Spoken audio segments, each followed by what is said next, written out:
Bismillahirrahmanirrahim. Assalamualaikum warahmatullahi wabarakatuh.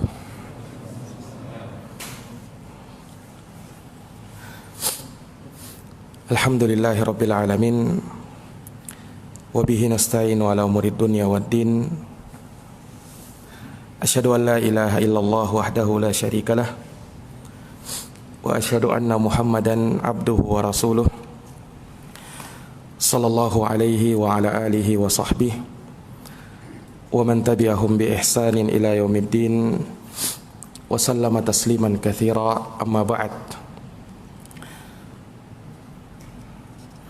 Ma'asyaral muslimin wal muslimat, al musyahidin wal musyahidat,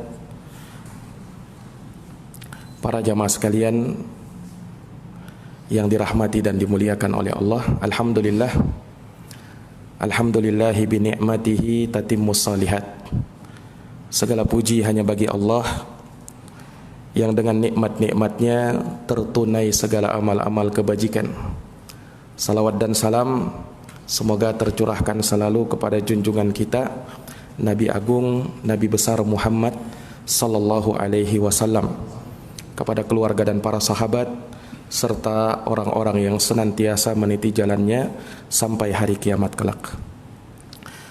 Bapak-bapak sekalian, jamaah Masjid Al-Husna yang dirahmati dan dimuliakan oleh Allah, pada malam hari yang berbahagia ini, insyaallah ta'ala kembali kita akan melanjutkan kajian dari pembahasan tafsir Ibnu Katsir. Dan pada malam hari ini kita memasuki tafsir surat At-Tin. Tafsir dari surat At-Tin. Surat ini terdiri dari 8 ayat ringkas dan dinamakan dengan surat At-Tin. Sebagian ulama tafsir mengatakan dia adalah surat Wat-Tin, ya. Dan sebahagian lain ada yang menyebut dengan nama surat Wat-Tini waz-Zaitun. Nah, hal ini sebagaimana disebut oleh sebahagian sahabat, diantaranya diriwayatkan dari sahabat Al-Bara ibnu Azib radhiyallahu anhu, riwayat Imam Al-Bukhari dan Imam Muslim, di mana sahabat Al-Bara ibnu Azib radhiyallahu anhu berkata, kana Rasulullah sallallahu alaihi wasallam fi safarin faqara'a fil isya'i fi raq'atil ula bit-tini waz-zaitun. Naam. Kata sahabat Al-Bara ibnu Azib, Rasulullah sallallahu alaihi wasallam pernah dalam suatu safar perjalanan, beliau membaca dalam salat Isya di rakaat yang pertama surat Wat-Tini waz-Zaitun. Ya. Ini haditsnya sahih riwayat Imam Al-Bukhari dan Imam Muslim. Nah, ini hadits menunjukkan kepada kita bahwa surat ini juga disebut oleh para ulama dengan nama surat Wat-Tini waz-Zaitun, sesuai dengan awal ayat dari surat ini. Ya. Namun di sana ada faedah lain yang disebutkan oleh para ulama, bahwa surat ini ternyata Nabi SAW baca tatkala beliau safar. Ya. Ya, walaupun ketika safar bukan hanya surat At-Tin saja yang harus kita baca. Ya, kita boleh membaca surat-surat yang lain, tapi dalam kesempatan itu memang Nabi membaca surat Wat-Tini waz-Zaitun. Dan dari sana para ulama mengatakan bahwa seseorang ketika safar, tatkala dia menegakkan solat, memang tidak disunnahkan bagi dia untuk membaca surat yang panjang-panjang, karena kondisinya safar. Jangankan suratnya, solatnya saja kita ringkaskan, Pak, ya. Jangan sampai kita safar baca suratnya dalam solat surat Yasin, ya, terlalu panjang, ya kan. Tapi yang ringkas saja. Nah, taib.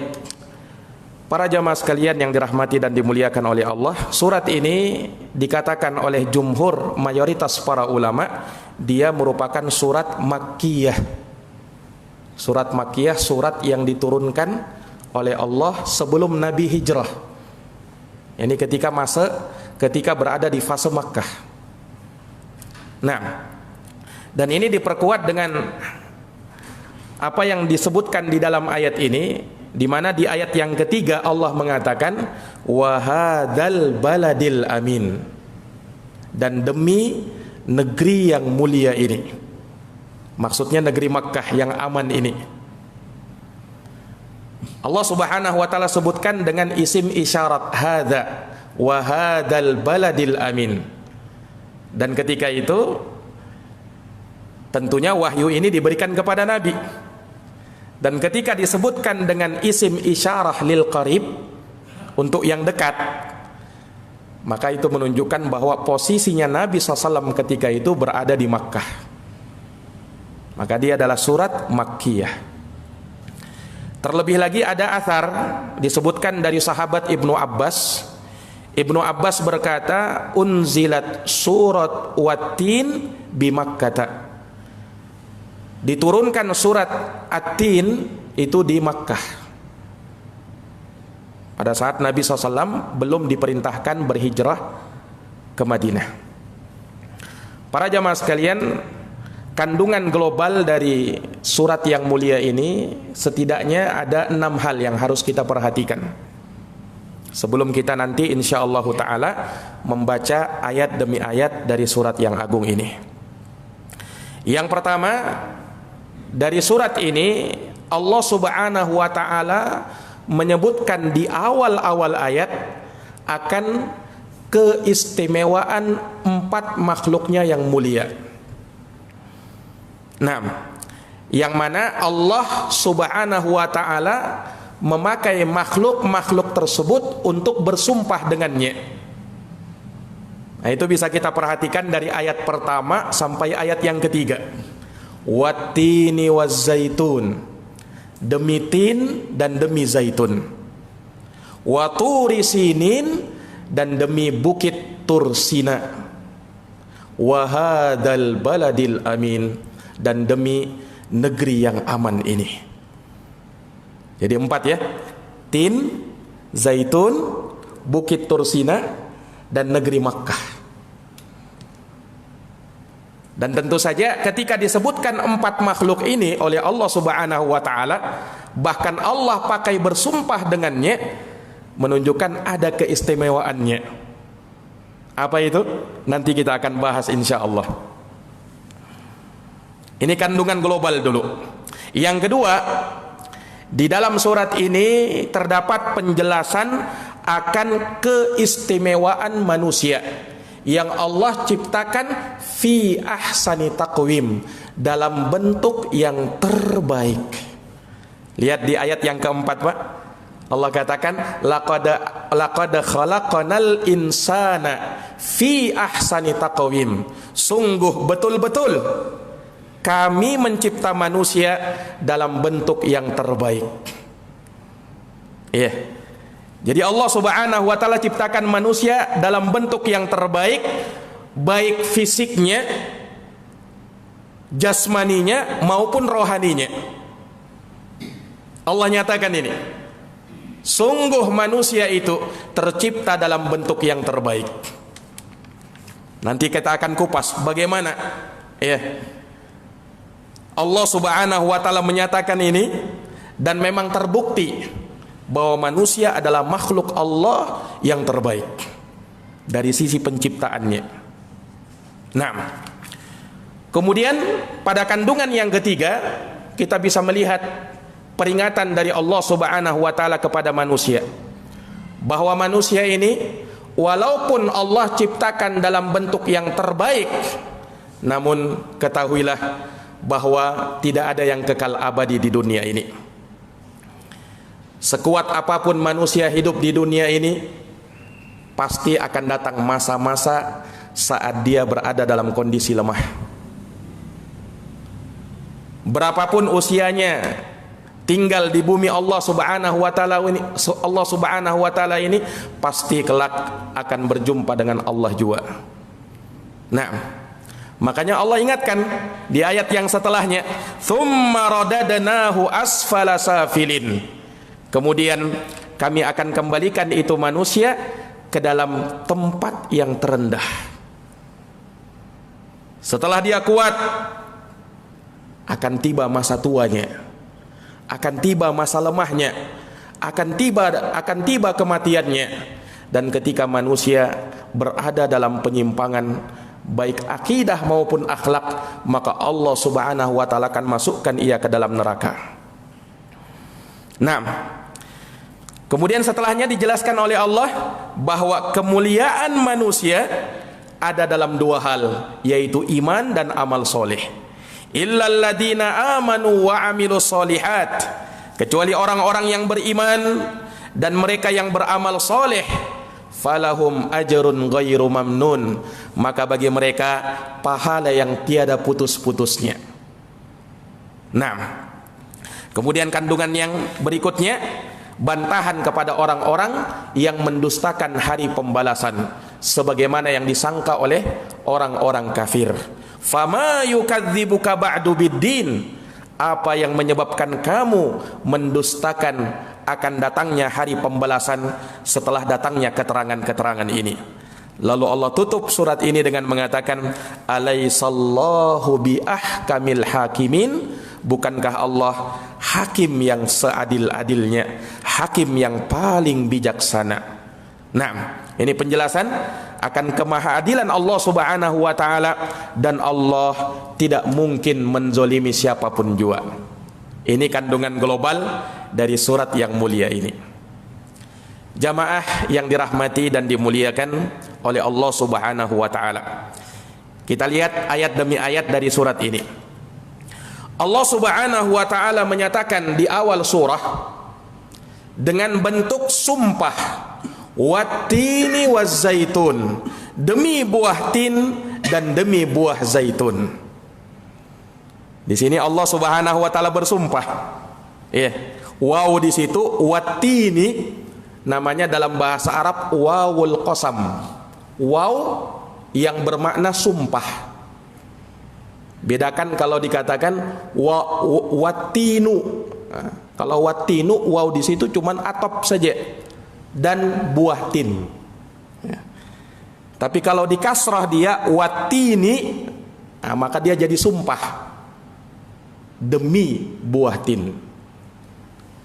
Kalau dalam pengucapan bahasa Arab ya sama saja. Kalau kita kan bersumpah demi Allah, ya kan? Bisa dibedakan. Tapi kalau dalam bahasa Arab, orang misalnya mengatakan wallahi, artinya demi Allah. Tapi kalau dia bilang wallahu dan Allah, nah, beda harakat aja itu. Nah, dan di dalam bahasa Arab yang namanya sumpah itu diungkapkan dengan 3 huruf, waw, ba, dan huruf ta. Wallahi, billahi, tallahi, sama artinya demi Allah. Nah, di sini Allah Subhanahu wa taala mengungkapkan dengan sumpahnya dengan huruf waw, wattini wazzaituni. Perhatikan Pak, di kasrah semua itu, wattini wazzaituni waturi sinin wahadal baladi. Nah, ya kan, kasrah semua kan, 4 sumpah ini. Nah, Allah Subhanahu wa taala kalau bersumpah, Allahu fa'alun lima yurid, Allah itu maha berbuat terhadap apa yang dia inginkan. La yus'al amma yaf'al wa hum yus'alun. Allah itu tidak ditanya terhadap apa yang dia perbuat, tapi makhluklah yang ditanya. Kalau Allah bersumpah dengan makhluknya, haknya Allah, karena Allah tidak ada yang mengatur dia. Tapi kalau makhluk bersumpah, kalau makhluk bersumpah harus ikut aturannya Allah. Tidak boleh bersumpah dengan makhluk. Kalau makhluk yang bersumpah, manusia bersumpah, tidak boleh kecuali dengan nama Allah. Kenapa? Orang yang bersumpah dengan nama selain Allah hukumnya syirik dalam agama. Nabi SAW bersabda, "Man halafa bi ghairillahi faqad asyrak." Siapa yang bersumpah dengan nama selain Allah, maka sungguh dia telah berbuat syirik. Ini. Maka tidak boleh bilang kita bersumpah demi tanah airku misalnya. Kalau bersumpah ya, tidak boleh. Kenapa? Kalau mau bersumpah makhluk, kita bersumpah harus dengan nama Allah. Demi Allah katakan. Tapi kalau Allah, tidak ada yang mengatur dia. Haknya dia. Makanya kita banyak dapati kalimat-kalimat sumpah ini dalam Quran. Wal asri, demi masa. Wadduha, demi waktu duha. Wasyamsi, demi matahari. Wal qamari, demi bulan. Wan najmi idha hawa, demi bintang-bintang. Wal laili idza saja, demi gelapnya malam. Banyak ya kan? Allah bersumpah dengan makhluk-makhluknya. Sama dengan ayat ini. Wattini wazzaitun, demi tin dan demi zaitun. Apa tin dan zaitun ini? Nah, ini yang harus kita bahas. Para ulama ahli tafsir berbeda di dalam menafsirkan apa itu tin dan apa itu zaitun. Sebahagian ulama mengatakan tin dan zaitun maksudnya adalah nama buah. Buah tin dan buah zaitun. Nah, itu yang ma'ruf. Dan itu yang ada dalam terjemahan Al-Quran. Buah tin dan buah zaitun, iya kan? Nah, tapi di sana ada penafsiran yang lain. Sebagian ulama menafsirkan tin dan zaitun ini, kalau tin adalah masjid di Dimashq, Damaskus. Adapun zaitun maksudnya adalah Baitul Maqdis. Ini kan jauh sudah ini ya kan? Karena mengacu kepada tempat tumbuhnya buah itu. Karena disebutkan oleh para ulama, buah tin dan buah zaitun ini banyak-banyak tumbuh di negeri Syam. Di Syria, di Lebanon, di Palestina.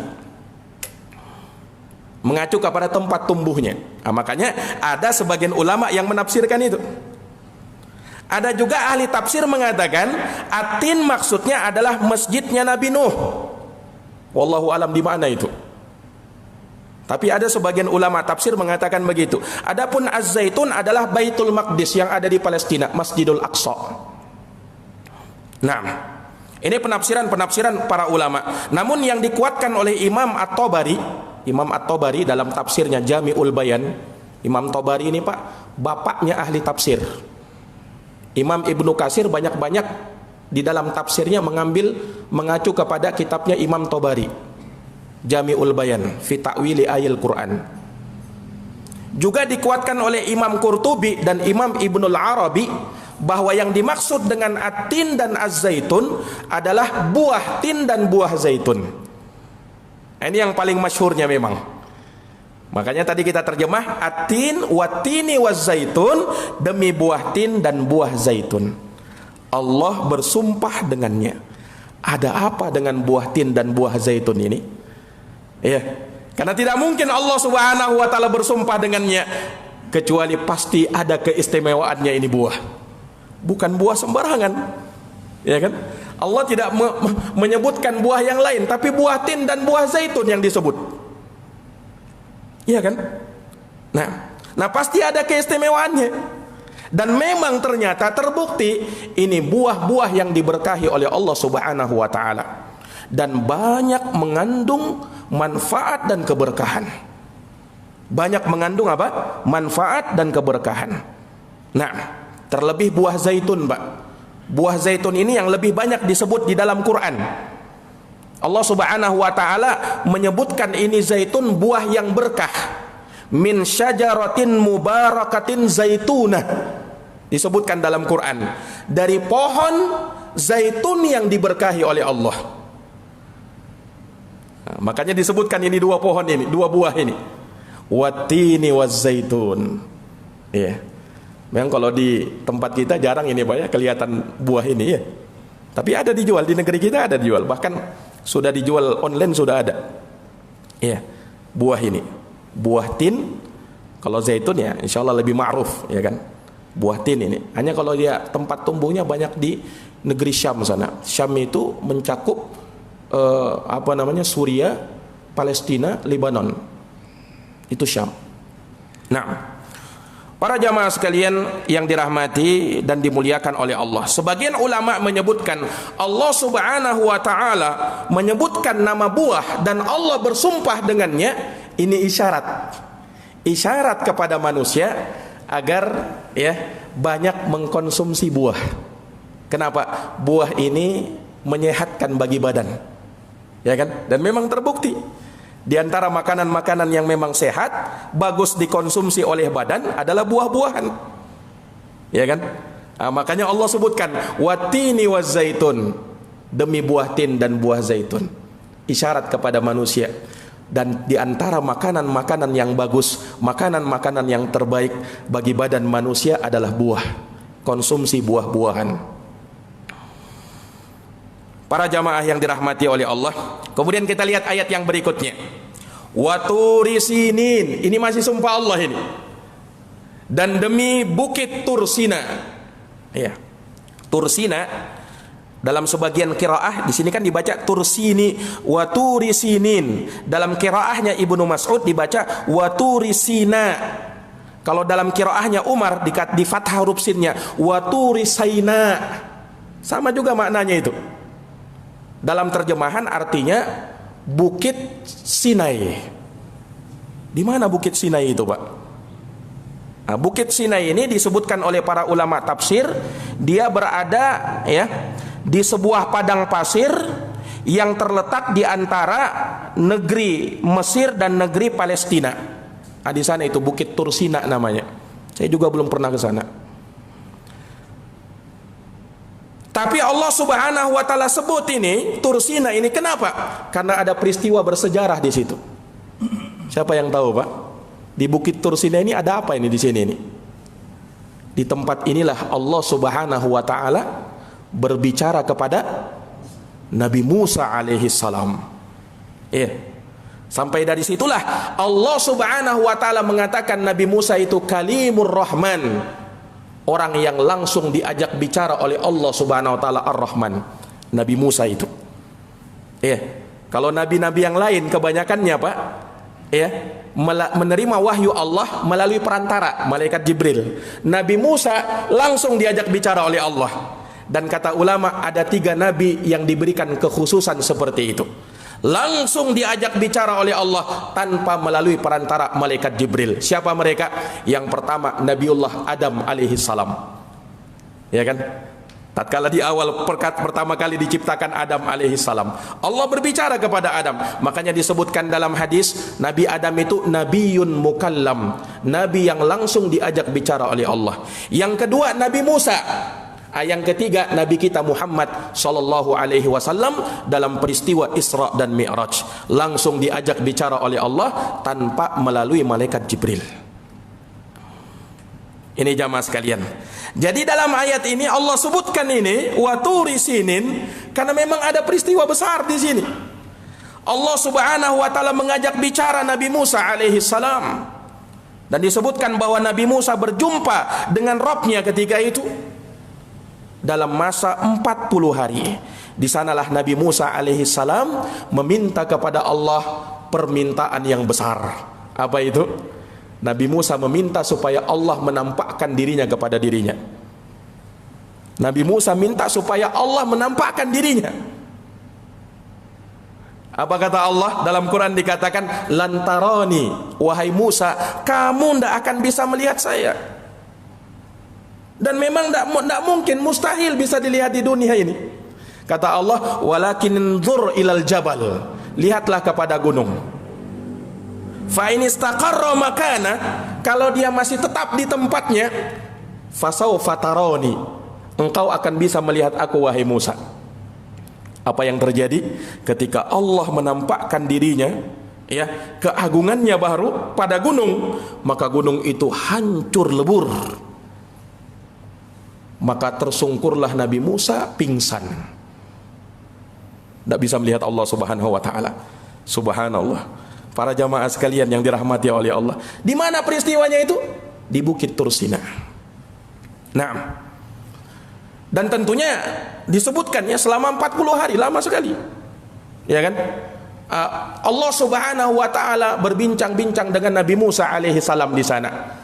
Nabi kita Muhammad SAW menyebutkan ya dalam hadis riwayat Imam Muslim, salah satu perbincangan Allah kepada Nabi Musa. Nabi Musa tanya kepada Allah Subhanahu wa taala tentang manusia yang paling rendah derajatnya di surga. Itu diantara perbincangan Allah dengan Nabi Musa di Bukit Tur Sinai itu, di Gunung Sinai, Bukit Sinai. Nabi Musa tanya, ya Allah, siapakah makhluk manusia yang paling rendah derajatnya di surga?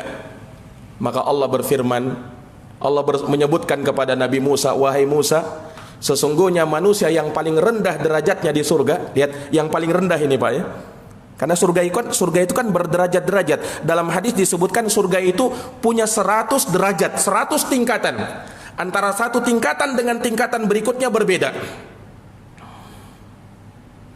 Musa tanya, ini pertanyaan yang cerdas ini. Karena kalau mau ditanya yang paling nikmatnya, enggak usah ditanya lagi. Kenapa? Surga itu mala ainun ra'at, wala udunun sami'at, wala khatar ala qalbi bashar. Tidak mungkin bisa terlihat oleh mata, tidak mungkin terdengar oleh telinga, dan tidak pernah terbersit dalam hati siapapun jua. Itu surga. Makanya Musa tanya yang paling rendahnya siapa ya Allah? Bagaimana nikmatnya itu? Maka Allah menceritakan kepada Musa, wahai Musa, ya, sesungguhnya manusia yang paling rendah derajatnya di surga, masuk surga, tapi yang paling rendah ini, dia adalah seorang yang masuk surga paling terakhir, setelah semua penduduk surga masuk ke dalam surga, maka dia yang paling terakhir. Maka tatkala dia mau masuk surga, ya, dia lihat di dalam surga betapa indahnya surga itu. Dia belum masuk ke surga, maka dia berkata, ya Allah, ya Rabbi, wahai Rabbku, aku mau kemana di dalam surga ini? Sungguh di dalamnya telah berisi hamba-hambamu yang beriman, yang menjadi penghuni surga. Di mana tempatku ya Allah? Dia bertanya seperti itu. Maka Allah berfirman, ya, karena dia yang paling terakhir ini, wahai hambaku, inginkah engkau kuberikan, ya, surga yang kenikmatannya seperti raja yang paling megah di dunia? Allah berfirman seperti itu kepada dia. Maka langsung hamba ini berkata, raditu ya Rabb, aku ridha wahai Rabb untuk mendapatkan yang itu saja. Lihat, ketika dia berkata seperti itu, Allah katakan, bagimu seperti itu dan seperti itu, ditambah lagi seperti itu, ditambah lagi dan ditambah lagi. 5 kali Allah sebutkan, dikali lipat, dikali 5. Dia berkata, raditu ya Rabb, aku ridha wahai Rabb. Sudah cukup wahai Rabb, itu sudah aku mau, sudah itu. Apa kata Allah Subhanahu wa taala? Allah ingin menampakkan betapa luasnya itu surga. Walaupun kamu yang memang yang terakhir masuk surga, yang paling rendah derajatmu, kamu mendapatkan seperti raja di dunia, 5 kali lipat daripada itu. Kemudian Allah katakan, dan 10 kali lipat yang seperti itu lagi. Berarti 5 kali 10 berapa itu Pak? 50 kali lipat seperti raja di dunia. Subhanallah, ini yang paling rendah. Bagaimana yang paling nikmatnya Pak? Yang paling tingginya itu? Subhanallah. Para jamaah sekalian yang dirahmati dan dimuliakan oleh Allah, itu surga. Dan yang paling tingginya adalah Jannatul Firdaus. Di sana ada Nabi kita Muhammad sallallahu alaihi wasallam. Bagaimana yang paling tingginya itu? Makanya kata Nabi, kalau minta surga jangan tanggung-tanggung, minta Firdaus. Kata Nabi sallallahu alaihi wasallam. Ini para jamaah sekalian yang dirahmati oleh Allah. Nah, inilah salah satu perbincangan Allah dengan Nabi Musa di Bukit Tur Sina. Allah sebutkan di dalam ayat yang kedua ini, wa turi sinin, demi Bukit Sinai, Tur Sina. Jamaah yang dirahmati dan dimuliakan oleh Allah. Kemudian, ya, Allah Subhanahu wa taala menyebutkan di ayat yang berikutnya, ayat yang ketiga, wa hadzal baladil amin. Taib. Sebelum kita melangkah ayat yang ketiga ini, masih ada satu peristiwa lagi sebenarnya di Bukit Tur Sina ini, ya. Bukit Tur Sina ini disebutkan oleh para ulama juga sebagai benteng, ya, pertahanan kaum muslimin dari Ya'juj dan Ma'juj. Nah, disebutkan ya di akhir zaman nanti, tatkala Allah Subhanahu wa taala menurunkan Nabi Isa alaihi salam untuk membunuh Dajjal dan terbunuh Dajjal, maka pada saat itu terciptalah keamanan yang luar biasa di seluruh dunia bersama dengan Imam Mahdi. Nah, maka tatkala itu disebutkan, Allah berfirman kepada Nabi Isa, "Ya Isa, ahris ibadi ila tur." Wahai Isa, bawalah hamba-hambaku ke bukit Tursina. Di akhir zaman ini, Pak. Bawalah hamba-hambaku ke sana. Kenapa? Karena aku akan mengeluarkan pasukan yang la tudani, yang tidak akan terkalahkan. Siapa mereka? Ya'juj dan Ma'juj. Kalau Dajjal dan pasukannya masih bisa ditumpas oleh Imam Mahdi dan Nabi Isa. Kalau Ya'juj dan Ma'juj tidak bisa. Luar biasa Ya'juj dan Ma'juj itu, Pak. Banyaknya jumlahnya. Sampai disebutkan ketika dia melewati sungai, danau, ya, habis danau itu dibunuh oleh mereka. Yang paling terakhir tidak dapat. Banyaknya jumlah itu. Ya kan? Kalau orang saja ya berkumpul, minum, tidak mungkin habis, ya kan? Tapi karena saking banyaknya, disebutkan dalam hadits yang sahih, sampai habis itu danau, Pak. Diminum oleh si Ya'juj dan Ma'juj ini. Makanya dia pasukan yang tidak bisa terkalahkan. Manusia tidak bisa mengalahkan. Sampai akhirnya Allah Subhanahu wa taala yang membinasakan sendiri Ya'juj dan Ma'juj itu. Nah, ini juga termasuk di antara sejarahnya Bukit Tursina ini. Itu yang nanti akan terjadi di akhir zaman, sebagaimana yang disabdakan oleh Nabi. Kemudian pada ayat yang ketiga, masih dalam sumpah Allah, wa hadzal baladil amin, dan demi ya al baladil amin, negeri yang aman ini. Negeri apa? Negeri Makkah. Allah Subhanahu wa taala sebutkan negeri Makkah sebagai negeri yang aman. Kenapa? Yang memasukinya akan aman, sebagaimana disebut di dalam ayat, ya kan? Dan Allah bersumpah dengan negeri ini, negeri Makkah, sebab negeri yang paling dicintai oleh Allah di dunia ini adalah negeri Makkah. Ahabbul biqa'i ilallah, ya, tanah dan tempat yang paling dicinta oleh Allah adalah Makkah. Nah, Allah jadikan aman di negeri tersebut, dan Allah mengamankan siapa saja yang ada di dalamnya. Maka sungguh istimewa Makkah ini, ya kan? Terlebih dengan adanya Masjidil Haram di dalamnya, ya kan? Luar biasa, menambah kemuliaan, ya. Allah Subhanahu wa taala menciptakan bumi porosnya dari Makkah. Kemudian negeri-negeri yang jauh berpusat darinya. Nah, makanya Makkah itu disebut Ummul Qura. Ummul Qura apa artinya, Pak? Induknya negeri-negeri yang lain. Ya. Dan ulama tafsir juga menyebutkan bahwa Makkah itu adalah titik pusatnya bumi. Titik pusatnya bumi. Ya. Itu Makkah itu, terutama Ka'bahnya itu. Nah, makanya Allah jadikan hati manusia condong untuk ke sana. Kiblat kaum muslimin dimanapun mereka berada, ya, ibadah mereka, solat mereka nanti sah kalau menghadap itu. Kalau tidak bisa, tidak diterima solatnya, ya kan? Allah jadikan kecenderungan manusia ke sana. Makanya tidak bisa dipungkiri, orang yang sudah menunaikan ibadah haji dan umroh ke sana pasti ada keinginan untuk kembali lagi, ya kan, Pak? Ada daya tarik ke sana. Nah, ini para jamaah sekalian yang dirahmati oleh Allah. Kalau kita tahu keagungan Bukit Tursina, ya kan, maka Makkah, Masjidil Haram lebih mulia lagi, lebih agung lagi. Bayangkan, Pak, Nabi SAW menyebutkan di Masjidil Haram ini, ya, solat di sana, kata Rasulullah, wa solatun fil Masjidil Haram afdal min mi'ati alf solah fi masiwah. Solat di Masjidil Haram lebih utama 100.000 kali solat dibandingkan masjid-masjid yang lain.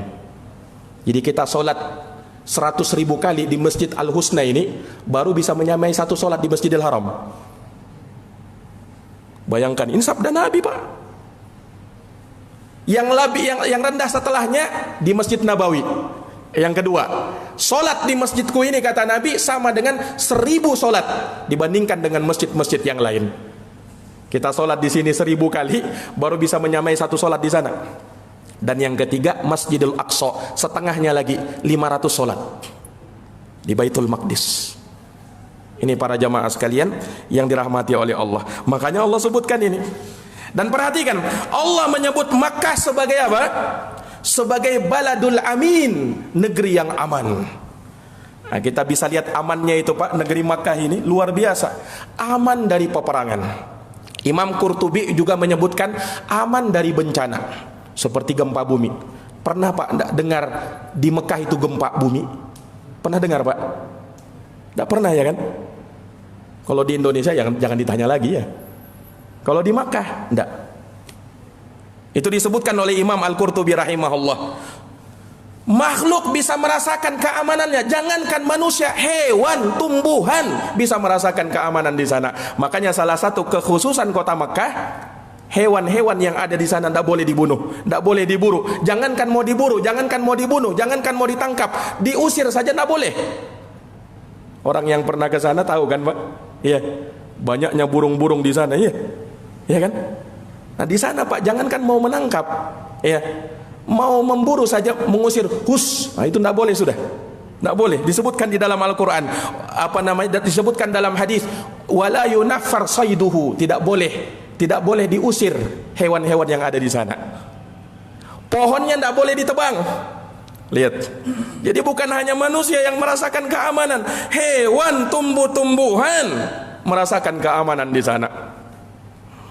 Luar biasa. Makanya Allah Subhanahu wa taala sebutkan ini yang terakhir. Jamaah yang dirahmati oleh Allah Subhanahu wa taala. Nah, istimewanya negeri Makkah ini Allah jadikan sebagai tanah haram, tanah suci. Ya. Makanya kebaikan yang dilakukan di sana dilipat gandakan oleh Allah Subhanahu wa taala, sebagaimana kejahatan, dosa yang dilakukan di sana dilipat gandakan oleh Allah. Kenapa? Tanah suci, tidak boleh dinodai. Ya. Melakukan maksiat, pelanggaran haram hukumnya. Dan luar biasanya ini negeri Makkah ini, negeri yang ya tandus padang pasir kan Pak.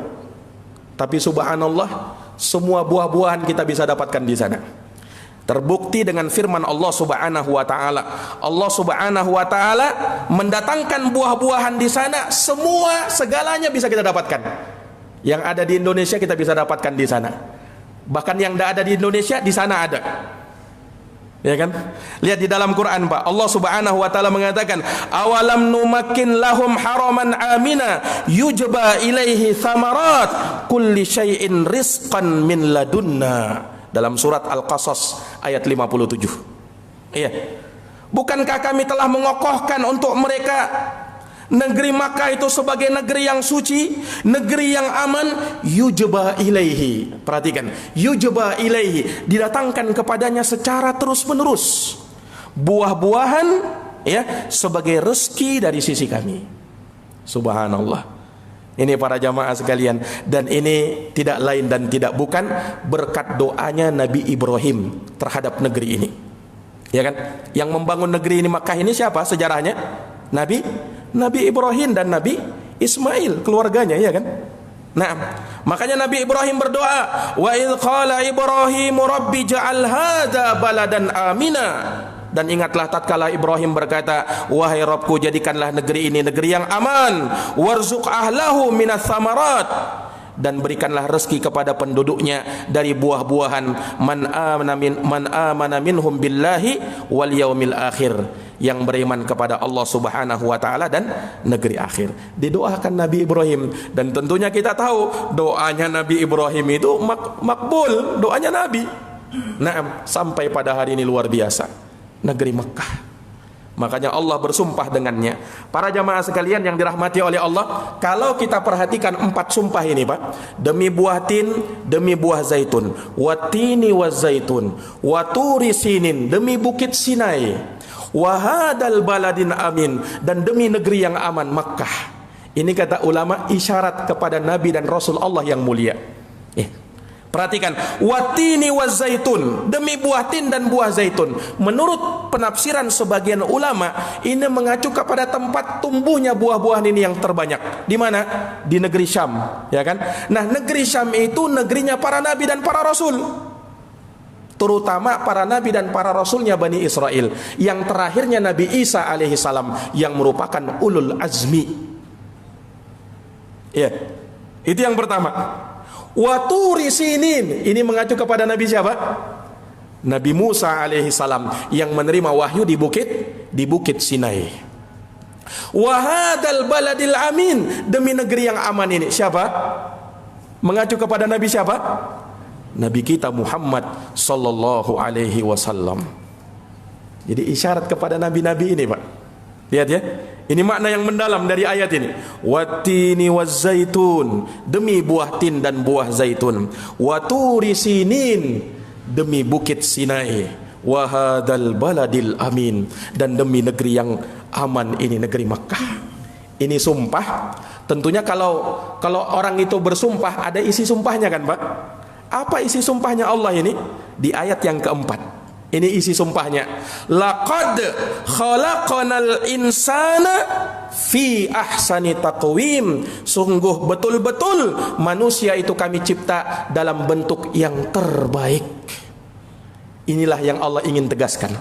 Pak, kalau Allah mengatakan tanpa sumpah, manusia itu dicipta dalam bentuk yang terbaik, percaya enggak?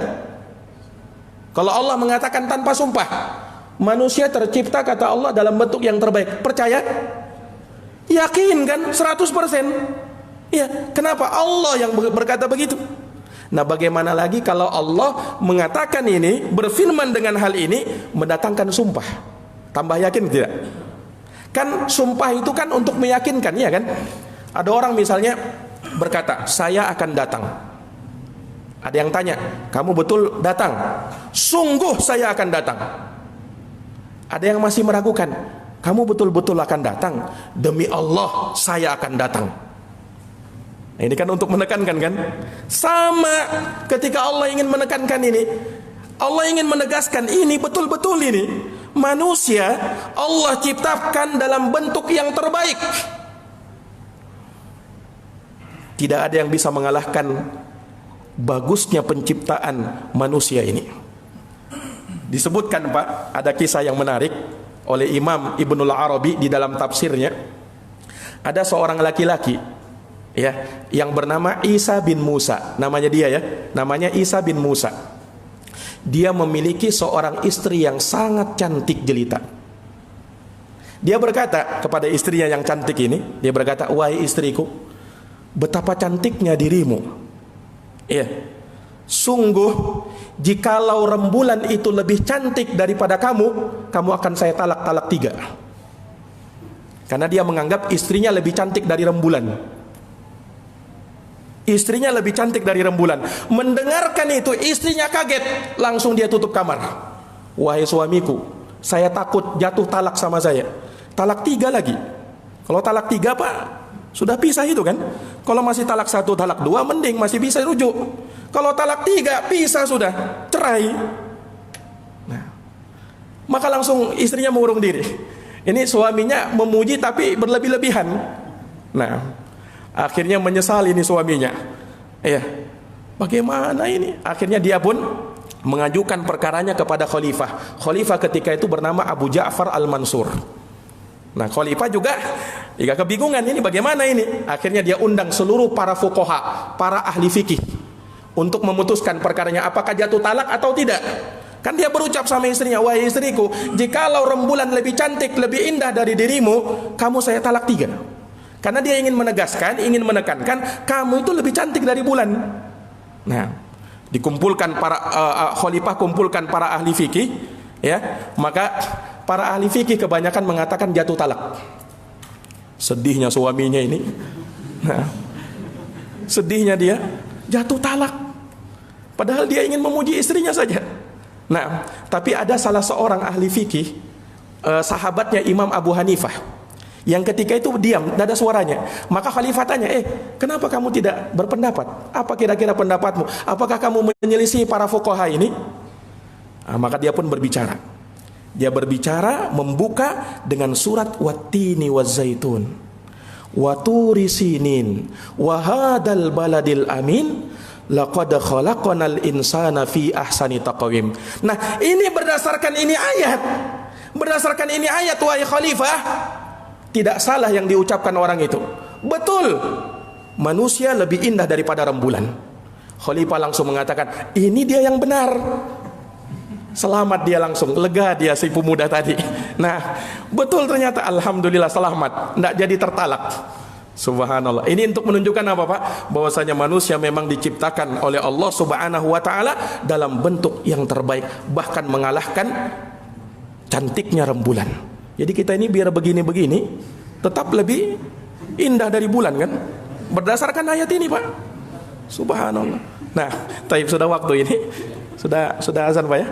Nah, taib. Wallahu alam. Insyaallah kita lanjutkan di pertemuan yang akan datang untuk ayat-ayat berikutnya. Nah, demikian, lebih dan kurangnya mohon dimaafkan. Hadanallahu wa iyyakum ajma'in. Subhanakallahumma wa bihamdika asyhadu an la ilaha illa anta astaghfiruka wa atubu ilaik. Walhamdulillahirabbil alamin. Wassalamu alaikum warahmatullahi wabarakatuh.